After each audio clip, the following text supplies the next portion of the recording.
तीन दामाद की सास पार्ट 2। अब तक आपने सुना कि कावेरी जी अपनी तीनों बेटियों ईशा, मोहिनी और सुहाना की शादी तीन घर जमाई लड़कों के साथ करवा देती है। उन्हें लगता है कि ये लड़के शायद घर का कामकाज संभाल लेंगे, लेकिन उनके तीनों घर जमाई बहुत आलसी थे। वो नौकरी भी नहीं करते थे और बाहर का काम भी नहीं। कावेरी जी ने अपनी बेटियों से कहा कि वो प्रेगनेंसी का बहाना बनाकर अपने पतियों को सबक सिखाए। अब सुनिए आगे। मम्मी, आपने जैसा कहा था हमने वैसा ही किया, लेकिन देखिए ना, विवेक का हाल तो वैसा का वैसा ही है। घर में ना सुबह का नाश्ता बनता है और ना खाना। नौकरी पर जाने की बात करूं तो खाने को दौड़ते हैं मुझे। हाँ मम्मी, मैंने भी सुमित को कितनी बार कहा कि अगर नौकरी नहीं करनी तो कोई छोटी सी दुकान ही खोल लो। घर का खर्चा कैसे चलेगा? देखो दोपहर के 12 बजने आए और जनाब अभी तक सो रहे हैं। हाँ मम्मी, ईशा और सुहाना ठीक कहती हैं। अविनाश का भी यही हाल है।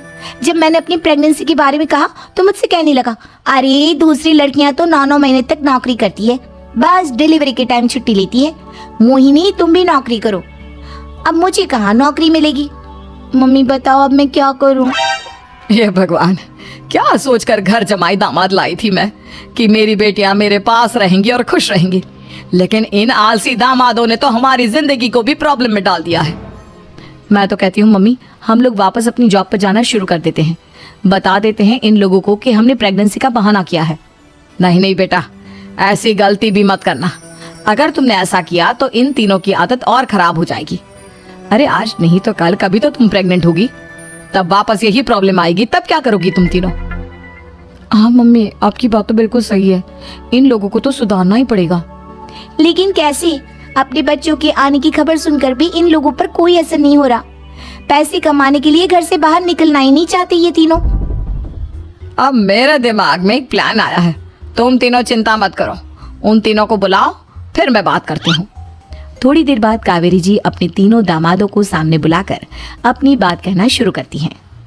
अविनाश, सुमित और विवेक, देखो बेटा, मैं ना तुम तीनों से बड़ा प्यार करती हूँ, इसीलिए तो तुम्हें घर जमाई बना कर रखा है मैंने। अरे मम्मी जी, सीधे सीधे कहिए ना, क्या बात है? प्यार तो हम भी आपको बहुत करते हैं। अरे मम्मी जी, आपकी इज्जत भी बहुत करते हैं। अरे भैया, आपके जैसी सास और कमाने वाली बीवी सबको मिलती है क्या? हाँ मम्मी, विवेक और सुमित ठीक कह रहे हैं। आपकी बेटी से शादी करके मेरी तो जिंदगी ही अच्छी हो गई है। जानती हूँ मैं, और ये भी जानती हूँ कि तुम तीनों अपनी अपनी बीवियों से बहुत प्यार करते हो। बेटा, बात ऐसी है कि हमारे कुल गुरु ने कहा है कि प्रेग्नेंट होने के बाद मेरी तीनों बेटियां शुरू के 4 महीने हमारे गांव में जाकर रहेगी, जहां मेरे चाचा जी रहते हैं। अरे लेकिन क्यों मम्मी, गांव में जाकर रहने की क्या जरूरत है इन तीनों को? वो क्या है ना बेटा, हमारे परिवार को एक श्राप है।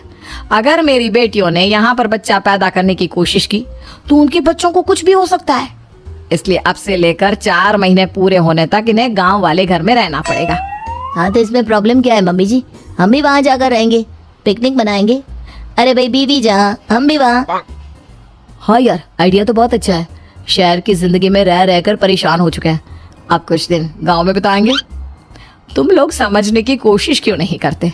तुम में से कोई भी वहां नहीं जा सकता, और मैं यहाँ रहूंगी ना तुम तीनों के साथ। 4 महीने की तो बात है, उसके बाद ये तीनों ही लौट कर आ जाएंगी। ठीक है मम्मी जी, अब हमारे बच्चों का सवाल है तो ये तो करना ही पड़ेगा।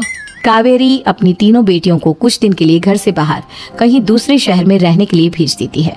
कुछ दिनों के बाद, अरे मम्मी जी, बहुत दिन से पिज्जा नहीं खाया, मंगवाइए ना। क्या बताऊं बेटा, पहले तो बेटियां खर्चा दे देती थी क्योंकि उनकी नौकरी थी, लेकिन अब तो मेरे पास पैसे ही नहीं बचे। थोड़े बहुत पैसे हैं जो बच्चों की डिलीवरी में काम आएंगे। लेकिन मम्मी जी, आपकी बेटियों को वापस आने में तो अभी बहुत वक्त बाकी है। वही सोच सोच कर परेशान हो रही हूँ। सोच रही हूँ कल से दूध भी बंद करवा देती हूँ। अब दूध वाले को देने के लिए पैसे भी तो नहीं है ना। अरे नहीं नहीं मम्मी जी, अगर दूध भी बंद करवा दोगी तो मुझे चाय कहाँ से मिलेगी? और चाय के बिना मैं तो मर ही जाऊंगा। क्या करूं बेटा, इसके अलावा हमारे पास कोई ऑप्शन नहीं है। मेरे पास पैसे ही नहीं बचे। इस तरह कावेरी जी धीरे धीरे अपने तीनों दामादों को पैसे देना बंद कर देती हैं और घर में खाने पीने की चीजें लाना भी बंद कर देती है। अब वो तीनों बुरी तरह से परेशान होने लगे थे, और इसलिए एक दिन तीनों प्लान करके घर से बाहर निकलते हैं। और बाजार में जाने के बाद, यार अच्छा खाना खाए हुए कितने दिन हो गए, पता नहीं कब अच्छा खाना मिलेगा। हमारी बीवियों के जाने के बाद तो हमारी हालत भिखारियों जैसी हो गई है यार। कुछ भी हो, मुझे तो आज पिज्जा खाना ही खाना है। जेब में 1 रुपया नहीं है और पिज्जा खाएगा, कहाँ से आएंगे पैसे? अरे देख वहाँ सामने बोर्ड पर क्या लिखा हुआ है, कंप्यूटर पर काम करने के लिए एक आदमी की आवश्यकता है। भाई मैं तो जा रहा हूँ, काम करूंगा और शाम तक पैसे लाकर आराम से पिज्जा खाऊंगा। जा जा, तुझे कोई काम नहीं देने वाला, हम तो घर जा रहे हैं। चल भाई सुमित। सुमित और अविनाश वहां से चले जाते हैं और विवेक उस कंप्यूटर शॉप पर सारा दिन काम करके 5,000 रुपए कमाकर घर लौट कर आता है और अपने खाने के लिए अच्छी अच्छी चीजें भी लेकर आता है। ये देखकर विवेक और सुमित के दिल में भी कुछ पैसे कमाने की इच्छा जागती है। अरे सुबह सुबह कहाँ चल दी है तुम? मम्मी जी एक बहुत अच्छी जगह मिली है, कंप्यूटर पर काम करने के 5,000 मिले थे कल मुझे। अगर रोज काम करूंगा तो पूरे 40,000 की तनख्वाह। अरे वाह, ये तो बहुत अच्छी बात है दामाद जी, आपको जाना ही चाहिए। सुमित और अविनाश विवेक को इस तरह तरक्की करते देखकर परेशान हो जाते हैं और वो दोनों भी काम की तलाश में निकल पड़ते हैं। धीरे धीरे उन दोनों को भी काम मिल जाता है। अब कावेरी के तीनों दामाद छोटी मोटी नौकरी करके अच्छा पैसा कमाने लगे थे। एक दिन कावेरी उन्हें अपने पास बुलाती है। अरे वाह, विवेक 40,000 कमा लेता है, अविनाश 60,000 और सुमित तुम भी 40,000 के आसपास कमा ही लेते हो। कुल मिलाकर तुम अच्छे खासे पैसे कमा रहे हो बेटा। हाँ मम्मी जी, बहुत मजा आता है जब महीने के एंड में मोटी रकम हाथ में आती है। पूछिए मत मम्मी जी, घर में रहकर रोटी बना बनाकर और तो जैसा महसूस होने लगा था मुझे तो। हाँ बेटा, तुम तीनों की बात तो बिल्कुल ठीक है। और जानते हो, अब तुम तीनों की पत्नियां भी वापस लौट कर आने वाली है। लेकिन मम्मी जी अभी तो उन्हें गए सिर्फ 2 महीने हुए हैं, आपने तो कहा था वो 4 महीने के बाद लौट कर आएंगी। ऐसा कुछ नहीं है बेटा, मैं सिर्फ तुम तीनों को सबक सिखाना चाहती थी कि आदमी घर में बैठकर बीवी की कमाई खाता हुआ अच्छा नहीं लगता।